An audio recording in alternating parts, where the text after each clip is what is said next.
வணக்கம்.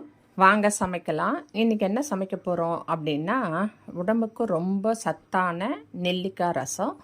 இது எப்படி செய்யணுன்னா, ஒரு ஜார் எடுத்துக்கோங்க. 2 ஸ்பூன் மிளகு, 2 ஸ்பூன் சீரகம், அது கூட நீங்கள் ஒரு பழுத்த தக்காளி, ஒரு 3-4 நெல்லிக்காய் விதை நீக்கி கட் பண்ண துண்டுகள், கொத்தமல்லி, கருவேப்பிலை அது கூட சேர்த்து மிக்ஸி ஜாரில் கொஞ்சோண்டு தண்ணி விட்டு ஒரு வரமிளகாய் காரத்துக்கு போட்டு நல்லா நைஸாக அரைச்சிட்டு வந்துடுங்க.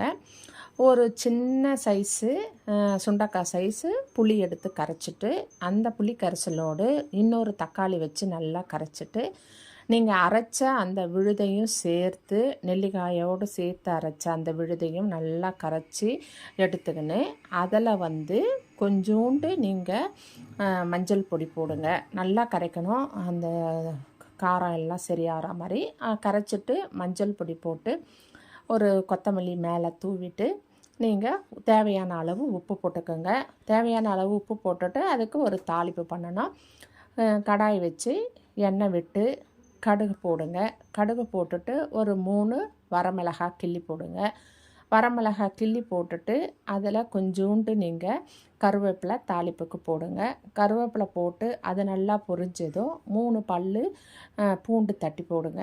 தட்டி போட்டு அதுவும் நல்லா வதங்கி பச்சை வாசனை போன உடனே அது கூட கொஞ்சோண்டு பெருங்காயம் போட்டு இந்த அரைச்ச அந்த கரைச்ச தண்ணியை அந்த தாளிப்பில் ஊற்றுருங்க. ஊற்ற உடனே அது கொதிக்கணும். ஆனால் நல்லா கொதிக்கக்கூடாது. ஒரே ஒரு கொதி நுர வந்த உடனே அதை நீங்கள் கொத்தமல்லி தூவி இறக்கணும். இறக்கி நீங்கள் பரிமாறணும். இதனுடைய வாசனை அவ்வளவு அருமையாக இருக்கும்.